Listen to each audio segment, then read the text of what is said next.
Welcome you all to this online session. आप सबको इस सेशन में खुश आमदीद।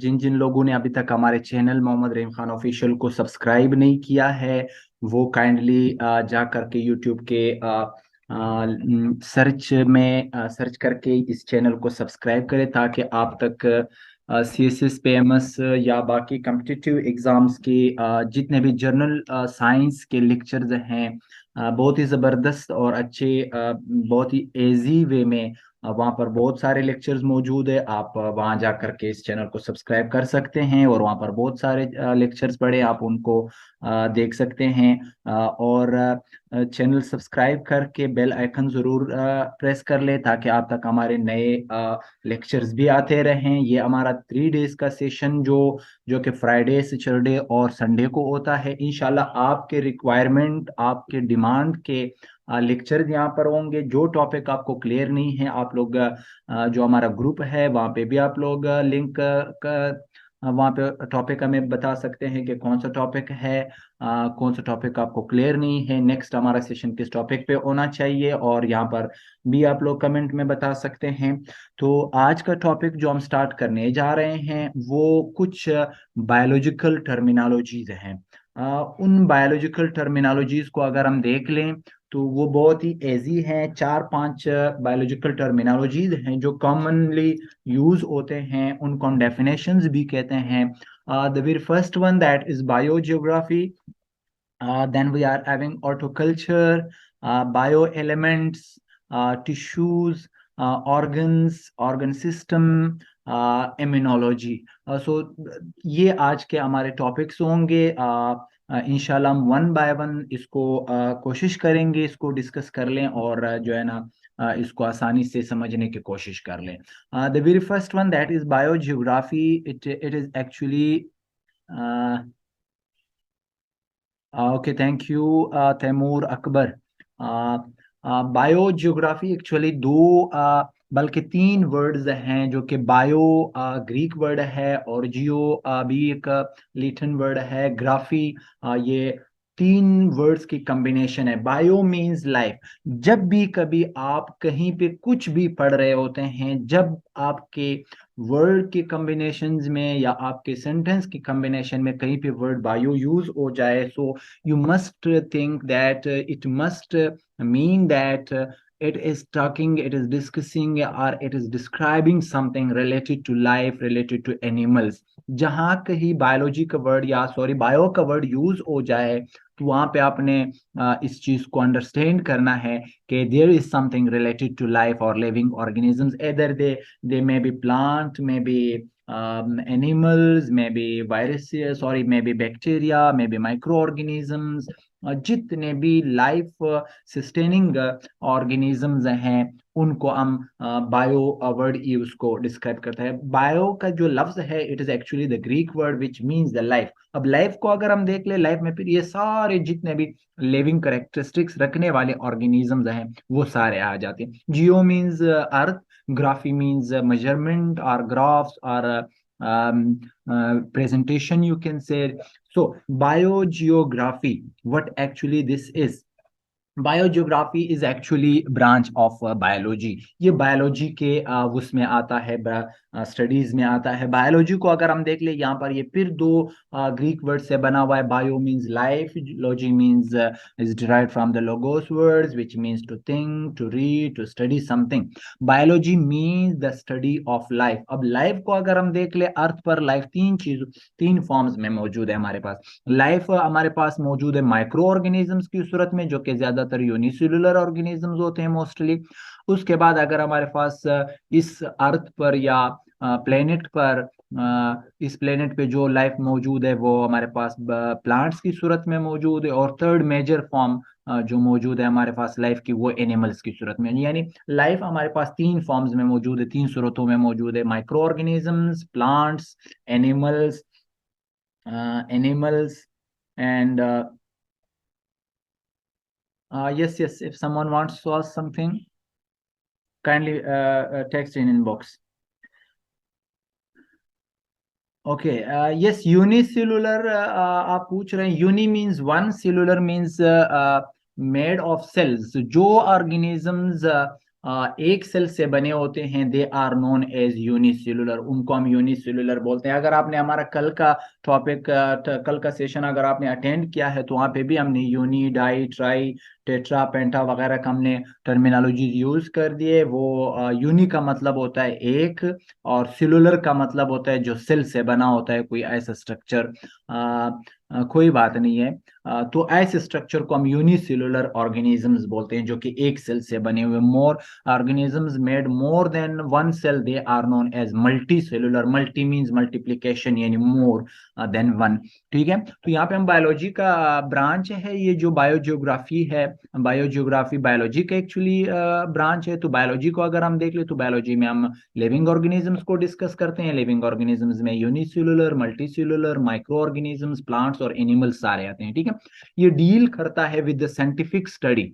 साइंटिफिकली जब हम geographical distribution of living organism, यानी जहां कहीं ऑर्गेनिजम्स की वो हो, distribution on the planet earth, earth पर ऑर्गेनिजम्स की जो डिस्ट्रीब्यूशन है जियोग्राफिकली तौर पर, अगर उसको हम डिस्कस करते हैं, साइंटिफिक स्टडी करते हैं उन ऑर्गेनिजम्स की जो पूरे अर्थ पे डिस्ट्रीब्यूटेड है, इस स्टडी को हम बायोजियोग्राफी बोलते हैं। अब distribution of living organisms on the earth, ये आपके फॉर्म में हो सकता है।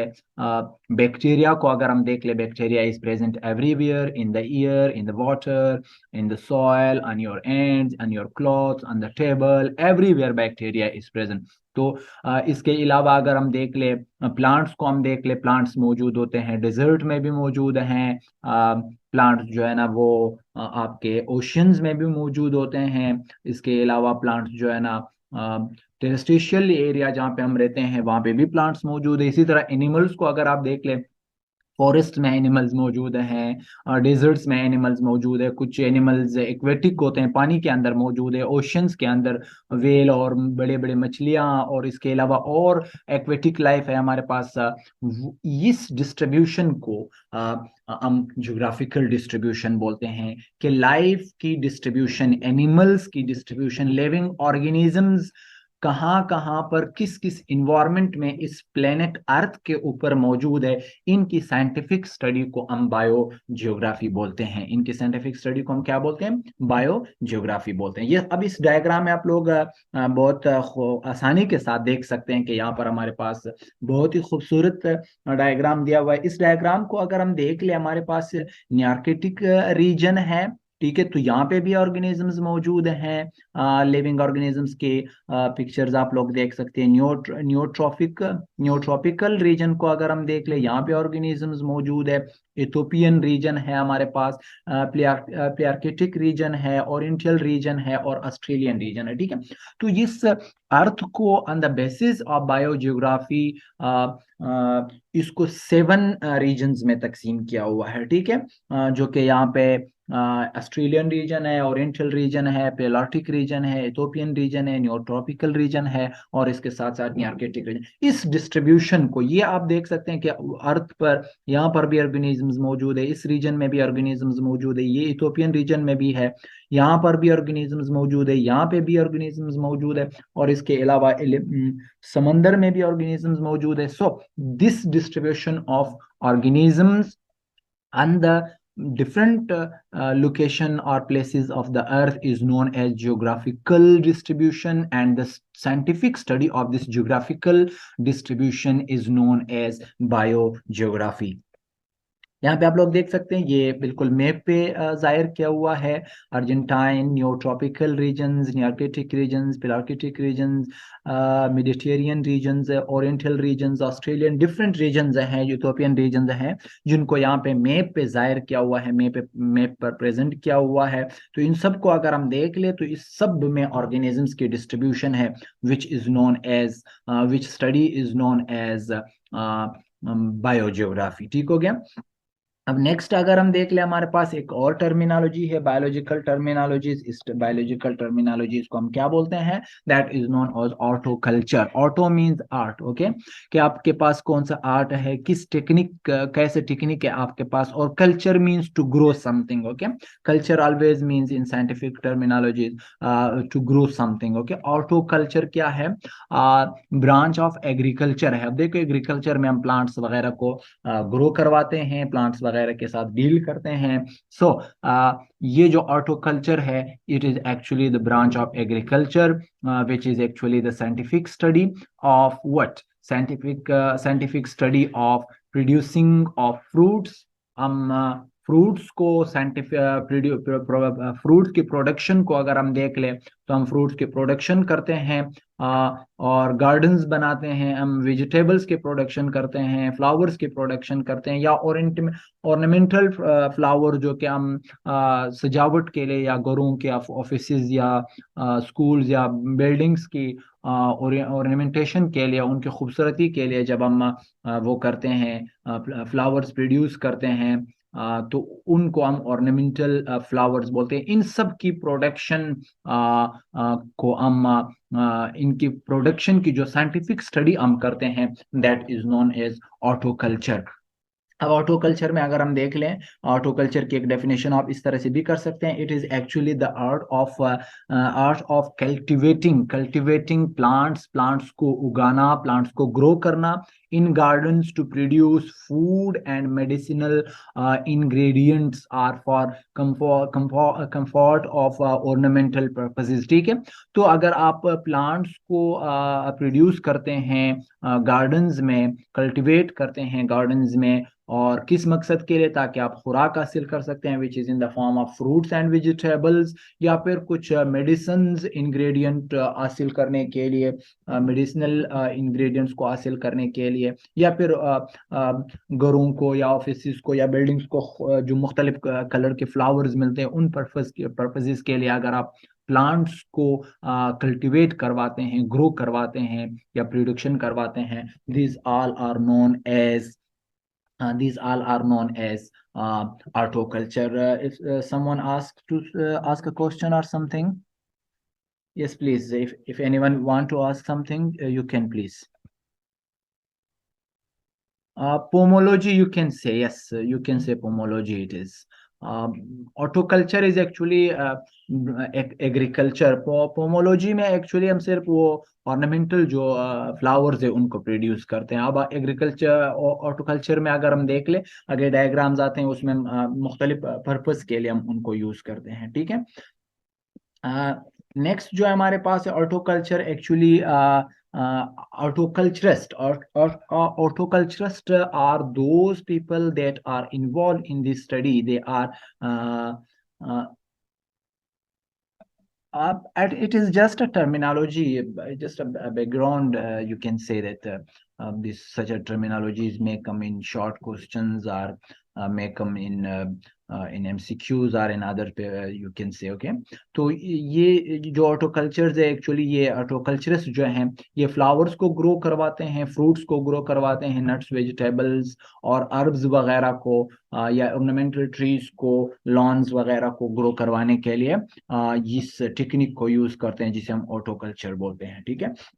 हम यहाँ पे इस डायग्राम में आप लोग देख सकते हैं, ये जो कि हाउसेस बनाए हैं, ग्लास हाउसेस या प्लास्टिक हाउसेस हैं, या डिफरेंट वो उसको अपने उसके लिए प्लांट्स को ग्रो करने के लिए, तो ये सारा ऑटोकल्चर में आता है। ये देखिए, आपको नर्सरीज में डिफरेंट कलर के डिफरेंट काइंड्स के फ्लावर्स मिलते हैं, तो ये सारा ऑटोकल्चर का रिजल्ट है, ठीक है। इसका इकोनॉमिक पॉइंट ऑफ व्यू से अगर हम देख ले भी, इसका बहुत ज्यादा वैल्यू है, ठीक है। तो ये देखिए, यहाँ पे वेजिटेबल्स को ग्रो करवाया जा रहा है ऑटोकल्चर के जरिए, और इस साइड पे अगर आप देख ले तो ये भी वेजिटेबल्स वगैरह की साइंटिफिक वे से जो है ना, इनके प्रोडक्शन करवाई जा रही है, ठीक है। तो इस किस्म के प्रोसेस को हम ऑटोकल्चर बोलते हैं। इसके अलावा अगर हम देख ले, हमारे पास जो इंटरेस्टिंग है आज के टॉपिक का, वो है बायो एलिमेंट्स। अब अगर बायो एलिमेंट्स को देख लेते हैं, तो bio elements are the elements which are present in the body of living organisms ऐसे एलिमेंट्स जो कि लिविंग ऑर्गेनिजम्स में मौजूद होते हैं। इससे पहले हम जाके एलिमेंट्स की बात कर लें। Elements are the pure form of the matter. Matter, anything that occupies space, that is having mass. कोई चीज जो मास रखती हो, जिसका कोई जो कोई स्पेस लेता हो, that is known as matter. अब matter अगर प्योर फॉर्म में है तो उसको हम एलिमेंट बोलते हैं। अगर हम ऑक्सीजन की बात करते हैं तो सिर्फ ऑक्सीजन एटम्स है तो वो एक एलिमेंट है। इसी तरह नाइट्रोजन की बात करते हैं वो एक एलिमेंट है। गोल्ड की बात करते हैं तो एक एलिमेंट है। इसी तरह मरकरी, आयरन वगैरह की बात करते हैं, ठीक है। तो वो एलिमेंट जो लिविंग ऑर्गेनिज्म यानी बायो के अंदर, यानी लाइफ यानी लिविंग ऑर्गेनिजम्स के बॉडीज के अंदर मौजूद हैं, उन एलिमेंट्स को हम बायो एलिमेंट्स बोलते हैं। ये अभी हम डिस्कस करते हैं। Amit, just wait for a minute. Those elements which are present in a body of living organisms are known as bio elements. वो एलिमेंट्स जो कि लिविंग ऑर्गेनिजम्स के बॉडी में मौजूद होते हैं, they are known as bio element, as it is understood by the name. Bio elements means, bio means life, elements means the elements that are present in the body of living organisms. या फिर इसकी दूसरी तरह हम definition कर सकते हैं, those elements they take part in the composition of the body. Body के बनाने में, लिविंग ऑर्गेनिजम्स के बॉडी के बनाने में जो कंपोजिशन में हिस्सा लेते हैं, उनको हम बायो एलिमेंट्स कहते हैं। अब देखो, अगर हम बोन को देख लेते हैं तो बोन की स्ट्रेंथ जो है, वो बोन की मजबूती जो है, that is because of the calcium. So calcium is an element. तो इसी तरह के और बहुत सारे एलिमेंट्स है। आपके आरबीसीज को अगर आप देख ले, रेड ब्लड सेल्स को, तो उसके अंदर हेमोग्लोबिन मौजूद है, ठीक है। तो इस तरह के बहुत सारे एलिमेंट्स है जो हमारे बॉडी को, यानी लिविंग ऑर्गेनिजम्स की बॉडी को कंपोज करने में हेल्प करते हैं या पार्ट लेते हैं। That all are known as bio elements, ठीक है। अब बायो एलिमेंट्स की आप बात करते हैं। Bio elements are many, some of them are given here, which are present in more percentage in the living organisms, naturally occurring elements in the human body। अगर हम देख लें यहाँ पर ह्यूमन का एग्जांपल दिया हुआ है, बाकी ऑर्गेनिजम्स में भी ये इसी तरह होते हैं, ये सारे मौजूद होते हैं, ठीक है। ऑक्सीजन है, ये 65% present in the human body. इसी तरह कार्बन की अगर हम बात कर ले, 18.5%, हाइड्रोजन 9.5%, नाइट्रोजन 3.3%, इसी तरह कैल्शियम, फास्फोरस, पोटाशियम, सल्फर और सोडियम, क्लोरीन और मैग्नीशियम, ठीक है। ये जो एलिमेंट्स दिए हुए हैं ये ज्यादा परसेंटेज में है, देखो 0.1%। The other elements are trace element. Trace means which are present in very less amount, ठीक है, जिसमें बोरोन आता है, क्रोमियम आता है, cobalt, copper, fluorine, iodine, iron वगैरह वगैरह, ये सारे लेस अमाउंट में मौजूद होते हैं। जो ज्यादा अमाउंट में मौजूद होते हैं उनकी परसेंटेज यहाँ पे शो की गई। तो ये सारे क्या हैं, ये सारे बायो एलिमेंट्स है। बायो एलिमेंट्स को अगर हम देख ले, there are total 92 naturally occurring elements. Totally अगर हम देख ले, उम्मीद अब आप थोड़ा अटेंटिव हो जाएं। नेचुरली हमारे पास टोटल जो है ना वो 118 एलिमेंट्स है हमारे पास। इसमें however some are man-made elements, while the naturally occurring elements are 92 elements that are present, they are 92 naturally occurring. अब इस बात को थोड़ा कंफ्यूज नहीं करना है आपने, ठीक है। यहाँ पर अगर हम देख लें तो यहाँ पर जो है ना, how many bio elements are there, there are 6 bio elements. आप थोड़ा सा वेट कर ले, मैं आपको बताता हूँ अभी, ठीक है। तो आप पहले इसका बैकग्राउंड देख ले कि 92 हमारे पास नेचुरल एलिमेंट्स हैं, और इसके अलावा टोटल हमारे पास 118 plus and minus, some time कुछ ज्यादा होते हैं, कुछ बुक्स में या कुछ स्टडीज में, कुछ रिसर्च पेपर्स में 180 से ज्यादा बताया जाता है, कुछ में कम बताया जाता है। तो आप कंसिडर कर ले कि 120 या 180 जो है ना वो टोटल एलिमेंट्स इन इनवर्स में मौजूद है। इसमें बाकी मेन मेड है, जबकि 92 जो है ना वो नेचुरली अकरिंग एलिमेंट्स यानी जो नेचर में मौजूद है, ठीक है। आउट ऑफ दीज 92, यहां पर देख ले, out of these 92 16 elements are bioelements। 16 out of 19 elements are present in the living bodies। तो आपके पास बायो एलिमेंट्स की जो एग्जैक्ट नंबर है that is 16 out of these 92। क्योंकि 92 नेचुरली ऑकरिंग है, तो ये 16 एलिमेंट्स जो कि लिविंग ऑर्गेनिजम्स में मौजूद हैं, जो कि बायो एलिमेंट्स कहलाते हैं, they are also naturally occurring element. These elements are called as bio elements. Types of these bio elements are, major bio elements हमारे पास मौजूद है. इन 16 के अंदर अगर हम देख ले तो हमारे पास 6 एलिमेंट जो है ना वो 99% हमारे पास मौजूद होते हैं. Not, we are not talking about all these 92 elements. We are talking just about these 16 elements. In 16 elements में अगर हम देख ले, कुछ हमारे पास मेजर एलिमेंट्स होते हैं जो कि 6 इन नंबर होते हैं, ठीक है. और ये 6 बायो एलिमेंट्स जो है ना, ये 99% जो है ना वो ह्यूमन बॉडी का मास बनाता है, जबकि these 6 elements are also called as major bio elements. अब बाकी 10 भी तो बायो एलिमेंट्स हैं, लेकिन इन 6 एलिमेंट्स को, जो कि नेक्स्ट स्लाइड में भी हम डिस्कस करेंगे, they are known as major bio elements. ये बड़ी परसेंटेज में मौजूद है. बाकी 10 जो है ना वो 1% में मौजूद है इन ह्यूमन बॉडी, जबकि ये जो 6 एलिमेंट्स हैं ये 99% मौजूद है. So therefore they are known as major bio elements. ठीक है. अब ये जो मेजर बायो एलिमेंट्स है जो कि 6 इन नंबर है आउट ऑफ 16, इसकी हम बात करेंगे कि ये almost 99% weight of the human body बनाते हैं. ठीक है. 99% आपके बॉडी में वेट जो है ना वो इन्हीं 6 बायो एलिमेंट की वजह से होती है. अब अगर हम देख ले, आपके बोन आपका बॉडी का ज्यादा वेट बनाते हैं, तो बोन में आपके कैल्शियम, मैग्नीशियम वगैरह होते हैं. इसके अलावा आपके मसल्स में अगर हम देख ले, मसल्स की जो कंट्रक्शन और रिलैक्सेशन है ये कैल्शियम मैग्नीशियम की वजह से होता है. आयरन आपके बॉडी में होता है, हीमोग्लोबिन आपके बॉडी में होता है. बहुत सारे, कोई भी ऐसा कंपाउंड या कोई ऐसा ऑर्गन आपके बॉडी में नहीं है या टिश्यू आपके बॉडी में नहीं है जिसमें ये बायो एलिमेंट्स की इन्वॉल्व ना हो. तो इधर अगर हम बात करेंगे तो हमारे पास जो 6 बायो एलिमेंट्स हैं उनमें ऑक्सीजन, कार्बन, हाइड्रोजन, नाइट्रोजन और कैल्शियम, और इसके साथ साथ हमारे पास है कैल्शियम के अलावा हमारे पास फास्फोरस है. ठीक है.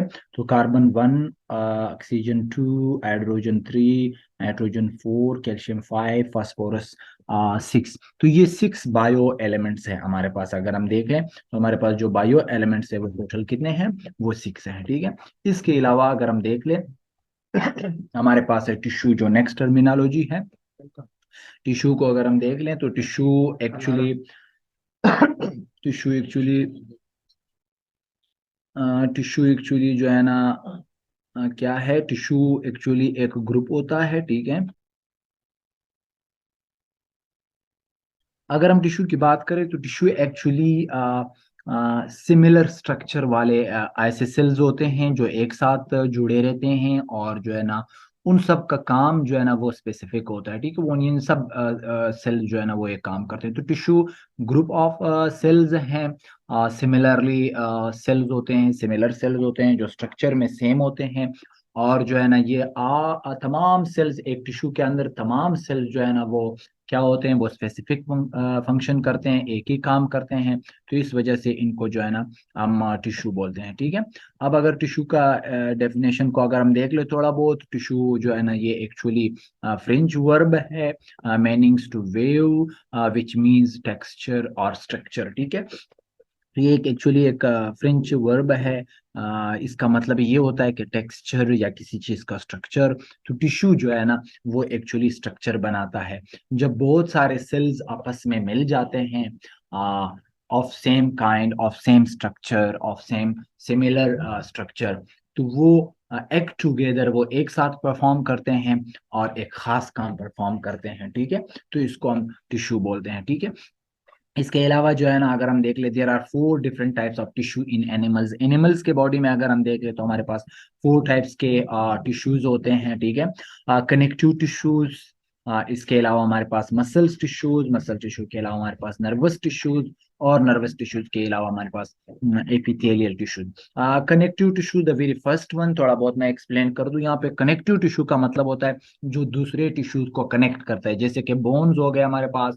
बोन के अलावा जो हमारे पास ये जो सॉफ्ट बोन्स होते हैं, ठीक है, जिसे कार्टिलेज बोलते हैं. इसी तरह हमारे पास ब्लड हो गया. ठीक है. मसल्स, ब्लड हो गया, ठीक है। तो ये कनेक्टिव टिश्यूज है, ये दूसरे टिश्यूज को आपस में कनेक्ट करवाते हैं, इनको कनेक्टिव टिश्यूज बोलते हैं। इसके बाद है muscles, muscles tissues, muscle tissues जो कि हमारे मसल्स को बनाते हैं, और नर्वस टिश्यूज जो ब्रेन, स्पाइनल कॉर्ड के नर्व्स वगैरह को बनाते हैं। इसके अलावा एपिथेलियल टिश्यूज, एपिथेलियल टिश्यूज जो कि आपके इनर लिनिंग और आपके एक्सटर्नल बायर वाले जो स्किन है इसको बनाता है, ठीक है। यानी स्किन के जो लेयर्स है या फिर आपके इनर लिनिंग जो है, इनर लिनिंग का मतलब है कि आपके डाइजेस्टिव ट्रैक्ट के अंदर अगर आप जाएं तो आपके inside the food pipe, inside the stomach, inside the inner जो वॉल्स हैं वो उनको बनाता है, जैसे कि आपके लॉन्ग लार्ज इंटेस्टाइन और स्मॉल इंटेस्टाइन के हो गए, इसी तरह स्टमक के इनर लेनिंग्स हो गए, ठीक है। जो अंदर केविटीज है आपके बॉडी में, उसके इनर पोर्शन को, इनर वॉल्स को बनाने वाले या आपके बॉडी को के बाहर स्किन को बनाने वाले टिश्यूज को हम एपिथेलियल टिश्यूज बोलते हैं, ठीक है। ये आपके पास, हमारे पास जो है ना कनेक्टिव टिश्यूज हो गया, इसकी शेप थोड़ा इस तरह होती है, ठीक है। इसके अलावा एपिथेलियल टिश्यूज कुछ इस तरह होते हैं, और इसके अलावा जो है ना हमारे पास क्या होते हैं मसल्स टिश्यूज, उनकी शेप कुछ यूं होती है, और नर्वस टिश्यूज आप देख सकते हैं कि ये न्यूरॉन्स वगैरह की शेप कुछ यूं होती है, ठीक है। इसके अलावा अगर हम इन मसल टिश्यूज में देख ले, कार्डिक मसल्स होते हैं हमारे पास जिनकी शेप यूं होती हैं और हार्ट में मौजूद होते हैं। स्केलेटल मसल जो कि स्केलेटन जो कि आपके मसल्स बनाते हैं वो कुछ यूं होते हैं, ठीक है। और इसके अलावा स्मूथ मसल जो आपके स्टमक और intestine, small intestine, large intestine को बनाते हैं, उनकी शेप कुछ यूं होती है, ठीक है। तो ये हो गया टिश्यू। टिश्यू के बाद हमारे पास है ऑर्गन। देखिए सेल्स आपस में मिलते हैं तो वो टिश्यू बनाते हैं, टिश्यू आपस में मिलते हैं वो ऑर्गन बनाते हैं, ऑर्गन आपस में मिलते हैं तो वो क्या बनाते हैं, वो ऑर्गन सिस्टम बनाते हैं। अब हम ऑर्गन को अगर हम देखें, it is group of self contained groups, group of tissues. जब टिश्यूज आपस में ग्रुप बनाते हैं तो वो एक खास पोर्शन बनाते हैं, एक खास पार्ट बनाते हैं, उस पार्ट को हम ऑर्गन बोलते हैं। Group of self contained tissues is known as organ. Organ perform a specific function in the body. इसको अभी हम देखते हैं, like the heart, liver, stomach are examples of organs in human body, as well as the leaf, flower and roots are examples of organs in the plants. इसी तरह आप इस diagram पे देख ले, आपको ब्रेन एक ऑर्गन नजर आता है, brain is made of the nerve tissues, heart is made of the cardiac tissues, stomach is made of the epithelial tissues. इसी तरह आपके lungs, levers, kidneys, intestine, skin, ये सारे आपके ऑर्गन। और यहाँ पर एक मेन पॉइंट जो है ना वो स्किन का है, skin is the largest organ of the body, ठीक है। तो इसी तरह अगर हम प्लांट्स में देख ले, हमारे पास शूट सिस्टम और रूट सिस्टम है। इसमें अगर हम देख ले, रूट्स हमारे पास ऑर्गन्स है, लीव्स हमारे पास ऑर्गन्स है, और इसके अलावा फ्लावर्स वगैरह हमारे पास, ये सारे ऑर्गन्स की एग्जांपल्स हैं। यानी सेल्स मिलके टिश्यू, टिश्यू मिलके ऑर्गन बनाते हैं। इसके बाद है हमारे पास ऑर्गन सिस्टम। ऑर्गन सिस्टम को अगर हम देख लें, system is a group of organ that work together to perform a certain function. ये ग्रुप होता है किसका, ये ग्रुप जो है ना ऑर्गन का होता है। जिस तरह अभी हमने डिस्कस कर लिए, मुख्तलिफ ऑर्गन्स थे हमारे पास, वो ऑर्गन्स मिल करके आपस में एक ही फंक्शन करते हैं, उसको हम ऑर्गन सिस्टम बोलते हैं, ठीक है। Most animal and plants have organ system. ज्यादातर एनिमल्स और प्लांट्स में ऑर्गन सिस्टम होता है, which are self contained groups of tissues, जो कि ग्रुप का टिश्यूज होता है, टिश्यूज का ग्रुप होता है, ठीक है। तो ऑर्गन सिस्टम की एक एक्सप्लेनेशन अगर हम कर ले तो वो हम एक डाइजेस्टिव सिस्टम जो ह्यूमन बॉडी के या दूसरे ऑर्गेनिजम्स के, उससे हम आसानी के साथ कर सकते हैं। अब देखो उसमें माउथ जो है ना, डाइजेस्टिव सिस्टम में अगर हम देख ले, माउथ एक ऑर्गन है, फूड पाइप जिसे एसोफेगस कहते हैं वो एक दूसरा ऑर्गन है, स्टमक एक तीसरा ऑर्गन है, small intestine, large intestine, rectum. तो इस तरह के हमारे पास 6-7 ऑर्गन हो गए, ये सारे मिल गए, इन लोगों ने सब ने एक ऑर्गन सिस्टम बनाया। अब इस ऑर्गन सिस्टम का अगर हम पर्पस देख ले, इनका अगर हम फंक्शन देख ले, तो इन सब का फंक्शन क्या है, वो ये कि डाइजेस्ट द फूड, खुराक हम खाते हैं तो डाइजेस्टिव सिस्टम में डाइजेस्ट होता है। सारे ऑर्गन्स का फंक्शन यही होता है कि वो खुराक को डाइजेस्ट करे। तो इस वजह से इस किस्म के ऑर्गन्स के, इस किस्म के ग्रुप को, जिनका सबका पर्पस एक होता है, फंक्शन एक होता है, उसको हम ऑर्गन सिस्टम बोलते हैं। Art works together to perform one function. जैसे कि दिल को अगर हम देख ले, ठीक है, human and other mammals have many organ system. अब आप बॉडी में देख ले, ब्रेन जो है ना, brain along with nerves, nervous system, heart with blood vessels, circulatory system आप कह सकते हैं, डाइजेस्टिव सिस्टम है, ये भी डाइजेस्टिव सिस्टम है, ये एक्सक्रेटरी सिस्टम है, देखिए ये यूरिटर हो गया, यूरिनरी ब्लैडर हो गया, यूरिथ्रा हो गया, किडनीज हो गई, इन सब का काम ये है कि बॉडी से वेस्ट मटेरियल को एक्सक्रीट करना। ये हमारे पास लिवर है, ये टॉक्सिफाई करता है, डिटॉक्सिफाई करता है, सॉरी, जितने भी टॉक्सिक या टॉक्सेंट्स हमारे बॉडी में आ जाते हैं। इसी तरह आपका लंग्स है, ये रिस्पायरेटरी सिस्टम बनाते हैं। तो एक ऑर्गेनिज्म की बॉडी जो है ना मुख्तलिफ ऑर्गन सिस्टम से बनी हुई होती है, ठीक है। इसी तरह लास्ट का जो हमारा टॉपिक है या टर्म है, दैट इज इम्यूनोलॉजी। इम्यूनोलॉजी का वर्ड निकला हुआ है इम्यून से, इम्यून का मतलब होता है डिफेंस सिस्टम, और logy means to study something. Immunology is actually the branch, is actually the study of immune system. अब इम्यून सिस्टम को अगर हम देख लें, इम्यूनोलॉजी में हम इम्यून सिस्टम को डिस्कस करते हैं, इम्यून सिस्टम को स्टडी करते हैं। इम्यून सिस्टम को अगर हम देख लें, इम्यून सिस्टम जो है ना, that is the defence system of the body. ये कैसे डिफेंस सिस्टम है? ये हमें बहुत सारे डिजीज काजिंग एजेंट्स के खिलाफ हमारे बॉडी के अंदर लड़ते हैं और उनको डिजीज काज करने नहीं देते हैं। जो कि हमारे ब्लड में अगर हम देख ले, ब्लड में हमारे पास टू टाइप्स के सेल्स होते हैं, एक वाइट ब्लड सेल्स और एक red blood cells. White blood cells जो होते हैं ये एंटीबॉडीज प्रोड्यूस करते हैं ऑल द टाइम। जो एंटीबॉडीज बाहर से आए हुए पैथोजेंस, जर्म्स या फिर जो डिजीज काजिंग एजेंट्स है उनको मारते हैं। तो ये WBC यानी white blood cells of the body actually क्या करते हैं, they actually do the defence of the body against the pathogens, germs and other disease causing agents, ठीक है। And a very important branch of the medical and biological sciences. अगर हम देख ले, immunology जो है ना, ये बायोलॉजिकल और मेडिकल साइंसेज का बहुत ही इंपॉर्टेंट एक फील्ड है, एक ब्रांच है, ठीक है। तो इसमें हम इम्यून सिस्टम की वो करते हैं। The immune system protects us from, immune system actually क्या होता है, वो हमें किस किस चीज से बचाता है, दैट पैथोजन से बचाता है, हमें डिजीज काजिंग एजेंट से बचाता है, और वायरसेस और बैक्टीरिया वगैरह से हमें बचाते हैं। So the immune system protects us from pathogens. Pathogens means any germs that causing any disease in the body. Disease causing agents maybe viruses, maybe bacteria, maybe fungi, maybe dust particles, maybe any chemicals. So anything that cause disease, they are known as disease causing agents. Virus हो गए इसी तरह, और bacteria वगैरह हो गए, इन सब के खिलाफ या इन सब से बचाने के लिए जो कि हमारे बॉडी में डिजीज काज करेंगे, इम्यून सिस्टम है। और इम्यून सिस्टम की स्टडी को हम इम्यूनोलॉजी बोलते हैं, ठीक है। तो ये सारा हो गया हमारा आज का टॉपिक। आपको अगर कोई टॉपिक क्लियर नहीं है, you can type in comment, then we will try our best to deliver the next session on your topic इंशाल्लाह। ये इम्यून सिस्टम के कुछ वो दिए हुए हैं। एक ब्लड वेसल्स के अंदर अगर हम देख ले, हमारे पास RBCs मौजूद है, और ये WBCs जो व्हाइट कलर के हैं, ये एक्चुअली कलरलेस होते हैं, लेकिन हम इसको यूजुअली हम व्हाइट कलर बोलते हैं, ठीक है। तो ये जो है ना हमारे पास एक्चुअली क्या है, ये व्हाइट ब्लड सेल्स हैं जो कि आपके बॉडी में मौजूद होते हैं और आपकी बॉडी को पैथोजेंस वगैरह के खिलाफ काम करते हैं और आपको उनसे बचाते हैं, ठीक है। So here I will say thanks to all of you. हमारे चैनल को सब्सक्राइब करना, बेल आइकन को प्रेस करना और शेयर करना ना भूलिएगा। Thank you so much.